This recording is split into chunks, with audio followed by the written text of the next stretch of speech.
including the person who was making the allegation himself.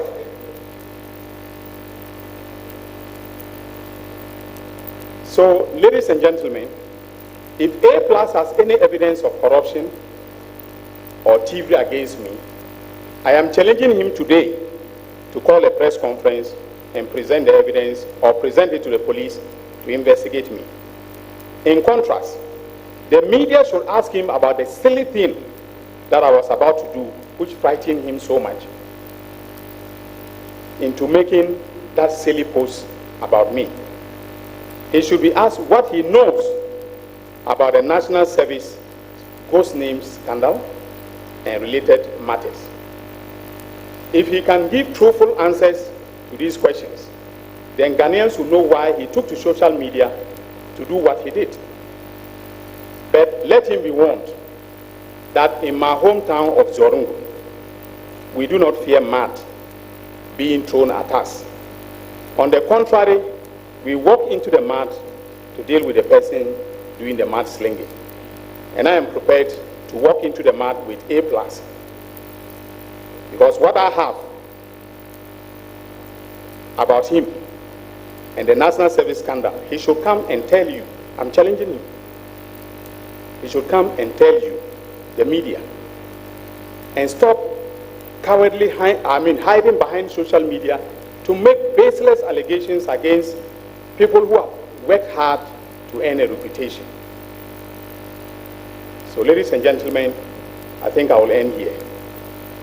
Lil Wayne movie bi or see any power who mention bo. Lil Wayne movie bi am or see any power who mention bo. NDC for na hye bo mebre. Ama se say ya ka say. Akofa asem de abro mo ama kokofo ebuafu kokofo so mo nto market mu fa mo mo. Ni nyina ye se mo kwotena Captain Smart kura ye mo interview. Eno mo kwotena so di nkomo say koko no ma nanado dan kwa akofo ado ntum no mo bae no matum kura de akohen fan say enkomo de ekoso.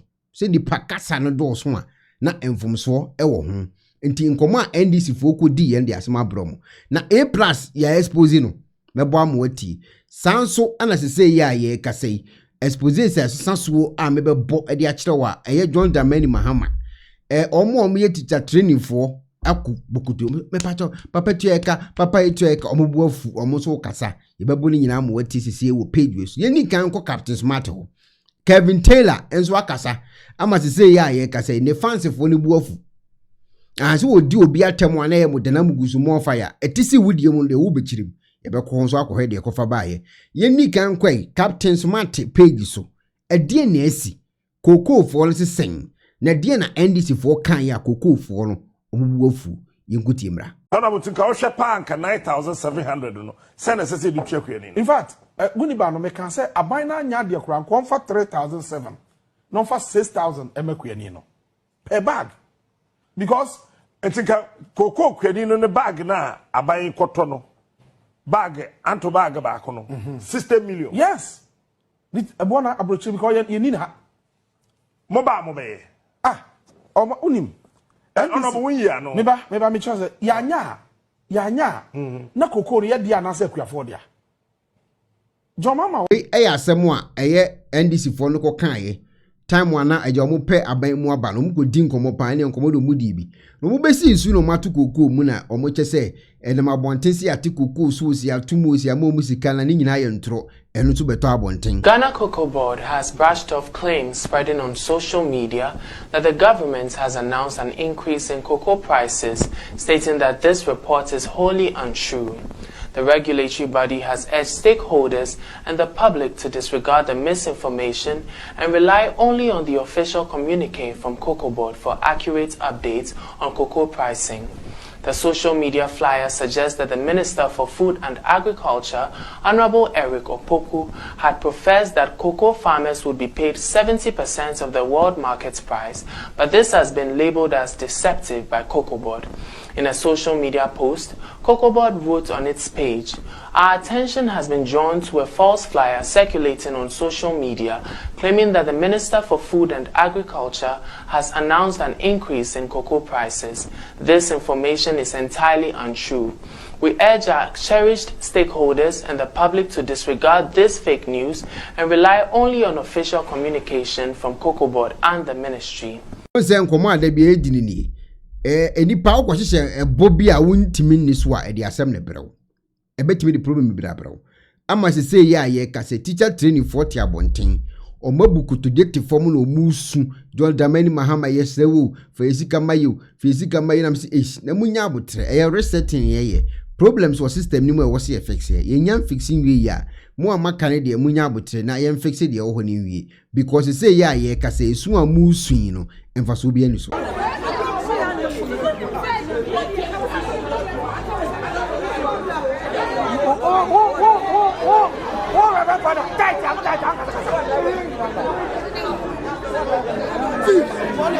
Tien kofo isu omusu a enya de be munya abotre resetting ye yenya resetting we ne de problems here ne be bititi ankofo na so kofo benya problems normal was nya abotre na wo twen because see ya ka say A+ kura no ghost names are say ba Ghana as come be question kofo to A+ wo GB. There are 276 thieves in parliament. Let's watch this video and have some comments to comment.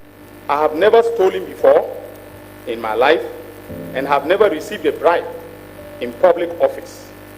All those who have dealt with me know this for a fact. And the president would not have appointed me his Attorney General if he had questions about my personal integrity. That is why it came to me as a big surprise when the honorable member for Gh Central, the Honorable Kwame Asare-Obeng, aka A+, took to social media to make spurious allegations against me, calling me corrupt and a thief. Besides the name calling, the Facebook post in its totality was a palpable falsehood. I was never involved in the passage of the sanitation levy, as I was not a member of the Finance Committee of Parliament, let alone to be in a position to influence the composition of the membership of the committee. And I have the Hands Act as documentary support for what I'm saying. I have the votes and proceedings of Parliament. Unfortunately, I left them in the office. I think I have them here. Yes. So for the media, the report of the committee as well as the vote and proceedings are here. If you want to do some research on the matter that he alleged that I was involved and I channeled, I made sure that the membership of the committee was, changed, and then the monies from the sanitation levy were channeled to my friend, and so on and so forth. I'm not friends with whoever was the beneficiary of the sanitation levy. But interestingly, A+ warned me in the post not to do anything silly and that he will come after me if I did. That is laughable. First of all, I do not act silly because I think through the consequences of my actions, not only for my person, but also for others. That is what we were taught in Notre Dame Minor Seminary, and I am proud to say, without fear of any contradiction, that I have kept faith with that principle. Secondly, the threat is laughable because I have nothing to hide. I am reliably informed that his basis of saying that I am corrupt and a thief is that I took campaign contribution from a businessman at East Legon known as Dr. Sledge, and that he also knows the people who donated pickups for my campaign. Now, ladies and gentlemen, if receiving donations for your campaign or getting a pickup for a campaign is thievery or corruption, including the person who was making the allegation himself,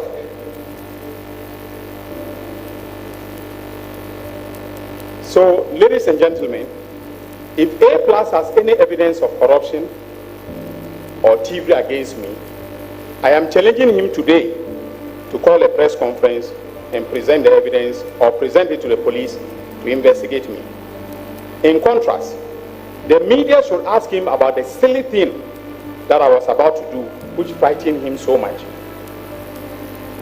into making that silly post about me. He should be asked what he knows about the National Service ghost names scandal and related matters. If he can give truthful answers to these questions, then Ghanaians will know why he took to social media to do what he did. But let him be warned that in my hometown of Zorungu, we do not fear mud being thrown at us. On the contrary, we walk into the mud to deal with the person doing the mud slinging. And I am prepared to walk into the mud with A+. Because what I have about him and the National Service scandal, he should come and tell you. I'm challenging him. He should come and tell you, the media, and stop cowardly hiding behind social media to make baseless allegations against people who have worked hard to earn a reputation. A+ about Bontia Betro comment be out to the page and say, no, that is not true. What I said was because according to my information, you went to beg for 500,000 cedis that you were going to use to bribe the appointment committee of parliament. And for your information, you are not the only one. If you are not old fool, I will reset your brain. Stupid man. And A+ betro we too after some man ne ba bontin be expose A+ no. And obetro we editor bontin di tia womo. Na se say ya ye ka say Kelvin Taylor akasama ne members and I say ne nkofo a omo gide wo ne mubuofu. E di asem no kokan. Santa one. Yeah. My name is Jordan Niodai from Tema. Call it Chewi Odai Chewi. And this message goes to stupid Kelvin Taylor, who recently insulted one of our elders. Kelvin Taylor, TME, my name say Wanyansan. Kevin, my name say Wanyansan. Say na won ninyansan back. Say na won ninyansan. We sorry, yiya impayfo keke. Won ninyansan. We funo to say eyi bofrot. Wona wo see temanyo obi adiano. Obi amfree Temano. Read the history about Tema. My name say, where Jimmy Dodo. Read the history about Tema. Read the history about Tema. No. Say you can't tell. Say, there was a time we see Ghana no nyobi dia obi amfree Ghana. Good. Who are say sisia ya bisa say because what you obi man kromo. Say sisia ya bisa say Kevin, emfa na ofre no. Baby a wo no ehọ na obeka say ofre. Me ka twini we ana fantini we na wonti ase ayiye. Me pese me kan kran. Obeka say ofre Ghana because you are part of it. Yes, what Jimmy Dodo. Obi amfree Tema. Na opeyin we obeyiya no. Wonim ne ba mu. Say ya de ne ba ni mamu abegina ho Kevin wonim ni mamu wajimi nim se wonnim nyansa before answer na Kwame Nkrumah obeba Tema obeye abonu the name Tema was there already before Kwame Nkrumah came ana wonim wajimi o the name Tema was there before Kwame Nkrumah obaye Kwame Nkrumah baye no answer na obefa asase no obehun kramai ana obehun muwa wo ho eye nipa dasemu nipa dasenimi nipa daseni no mu wo ho ansa na Kwame Nkrumah obehun omu ene ode omu transe ansa na yede asase na yede na emo omu enti wo ba sorry na wo be kasa menim se wajimi Dodo wajimi you were a fool Kelvin you were a fool wo be sorry na wa yiya nkrofo ebim papa mu keke ebim what wo yiya no wonim ni mamu. We don't joke with our elders, so you be sorry, you be to me sorry at your mubase, you be free baby fufuro, who pese won ye yom, we are not going to allow that. Wasia. What bodam? Tamanyo bibia dia. But we have to achieve. Kevin, ni awo ya no ye frɛ ni shipi. Ni shipi se kasa ni shipa, ni shipi oya war leader e wo krom. Wo free baby a wo kasa wo free. Wo krom an kasa free. Sa obeka say oh e be bright no is part of NDC. Inti ye see the MCE ana mayor ni mana John Mama was right say was say on then on fam mano. Good. Because onunti because of a be bright nunti. Nkofo bebre avoti ama NDC. Inti wo de yemfa no mbra na onyenifo no momfa ne ntenase. Wo kasa na wo kanya sansemba minim se wagimi dodo. You are a fool. Foolish Kelvin. Foolish Kelvin. Mama nkantre wo sa wo nyama kwasia nyama na wo ye no. Men fan buy nkranfo so, especially Tema, especially Gadangme. Men fan buy so because we are not going to allow you to do that. Never, we are not going to allow you to do that. You are fool. What Jimmy dodo?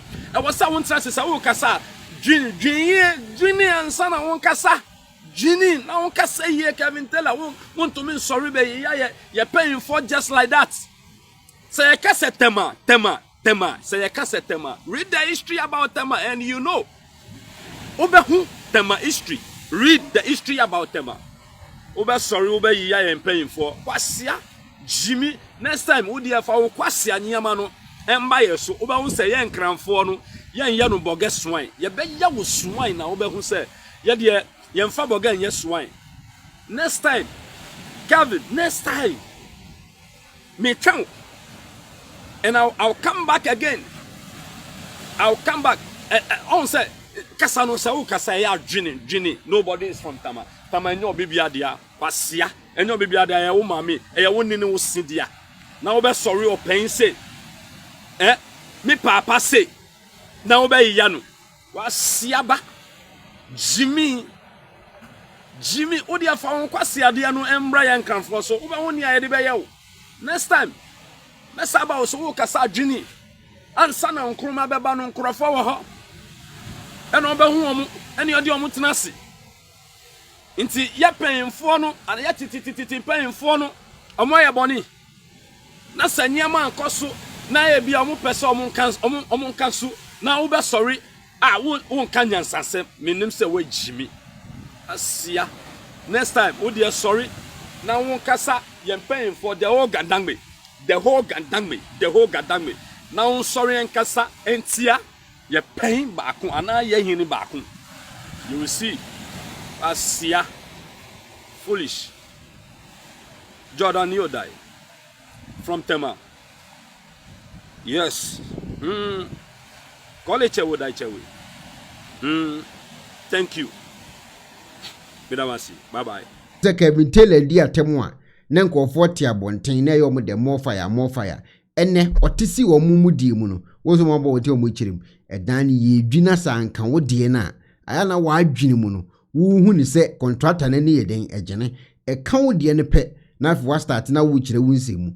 A+ ene nkofo aka Kelvin Taylor ti abontin din nsemu hu na manfo guso type. Abrante obekasa asese yi. Sese ya koni diem wo hu ni se Kelvin Taylor nkwasa se mo wo ka no.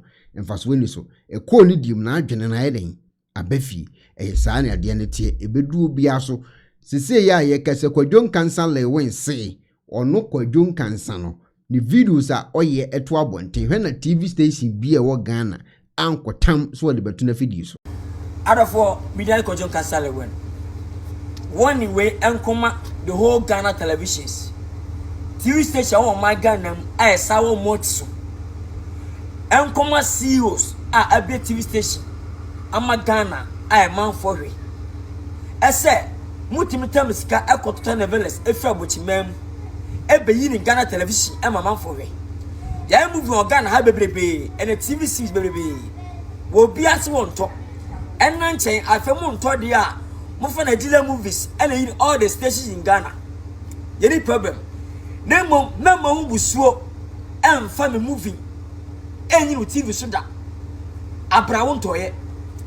go to this guy koto abonten de outside de anybody be in Ghana am here de ya men family movie free and free YouTube channel ana ba bia movie bi da men family o musuo enyi TV ni so da ne basa se etiwa am tell fact scan me body ni say e once the make times 4 and afi wono says akokot na wo scan ntina asam na ebe kono bra metwa so na de me ya tia wono wa wo kra ani da adiafo eni pa bibini de mboto movie na maye artist Ghana yenye sika twa for de amamo no na ama Ghana for energy station on da bi muto outside content ana muyi na movie ama for Nigeria movie abeyi abraye movie wa ha mo amonto na master ko for free match for YouTube na muyi ni station wono afedo wato movie so of Ghana movie so movie any 15 years 20 years movie part 1 2 3 mo atone 3 million 5 million ebi got on 100 series titi movies no add 20 30 years no 8 years and the station be as here because omoton 2 million 5 million 1 million no win station be the all movies no and the station you gonna be new movies atwana obotiska atwana bia 20 tan 30 tan no yi no anybody boy anything the all movies no station be the station where here start the station where yi many problem. Now we man say we are. Man got movie be on YouTube. As a winning station, I swear to God. Yes, I see one no. Anyone manager of station no. I did bedroom. Cause come to turn up one thing. After content and everybody say a movie say Ghana. Your series, me say more series. Mako more than 20. Bakubia kati we bakubia o station.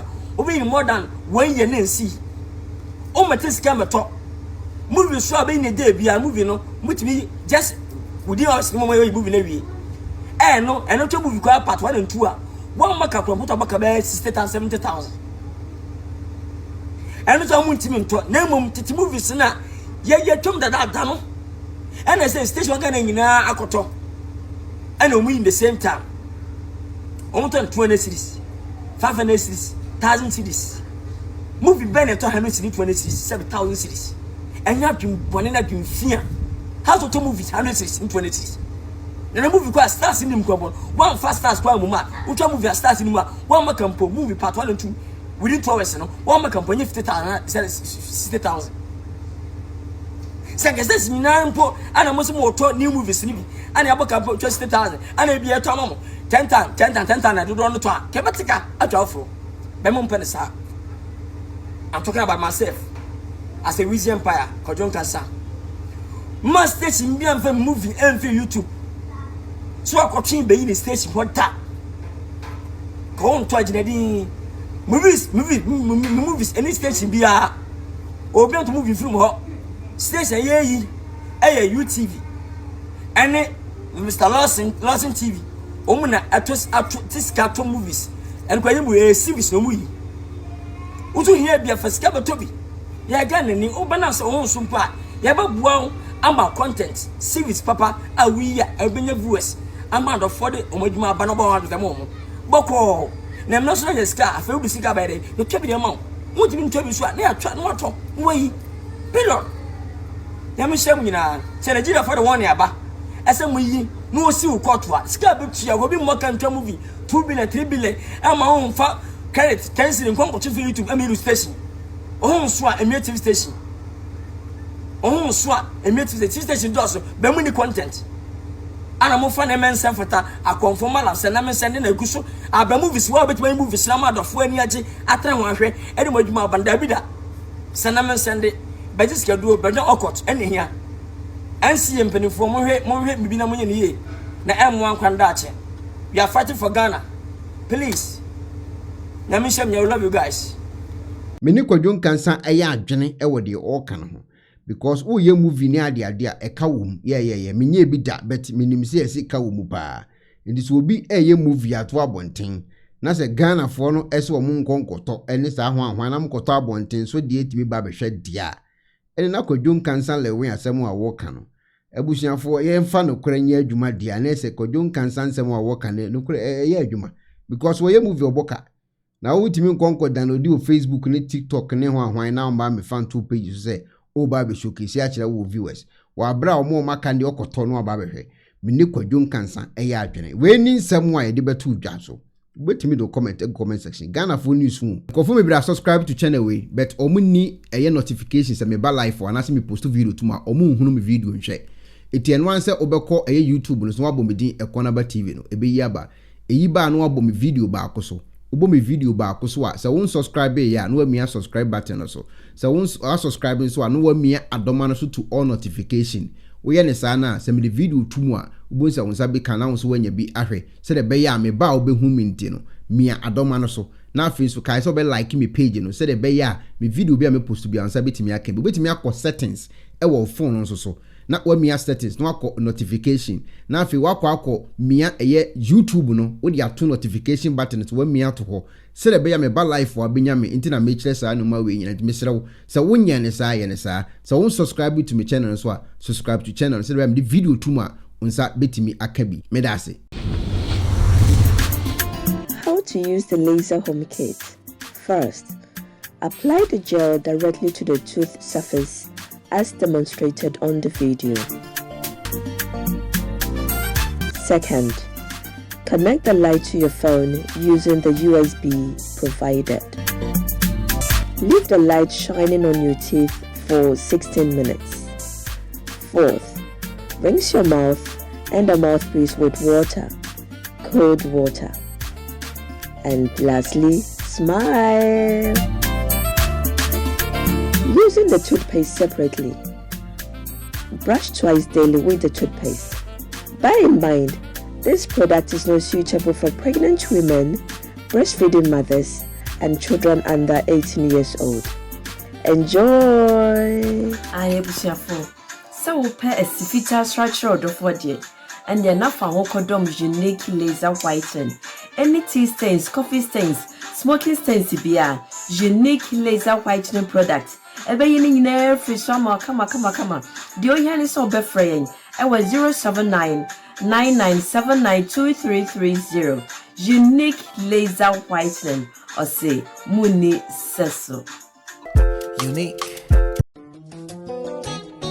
Mpenifo se bibiro wi asenti ne da ne atopnum na ne pabone fonti e wo se wo bambo hu hia na ne papa mu de Pro Technologies ana me kan fama wo ane Pro Technologies. We are specialized in both sales and installation of CCTV cameras. Yeton esa install CCTV cameras in the South Ghana and NASA brochure na ufi Ghana. Now person CCTV camera installation. We need Pro Technologies and in South. We get CCTV camera installation, electric fence, automated gate, access control, video doorbell, and intercom, and satellite TV, home theater. So upe biato, and wato, and person be install them out. Pro Technologies and our software. Na shenenso. Say Fidya nyina from America brochime and this and papa na opedia man nwene ho na ne bo so da form me che ye know the web brochime mu ha ene e branch e wo Ghana ye ni mo bra wo bre into sika fire nsem se fanya japade ma wo Ghana wo da na ne tene se ye san general construction so web brochire na peso si fi o Ghana e dan plan bi o peso si se wa sha se dada ana afi na peso si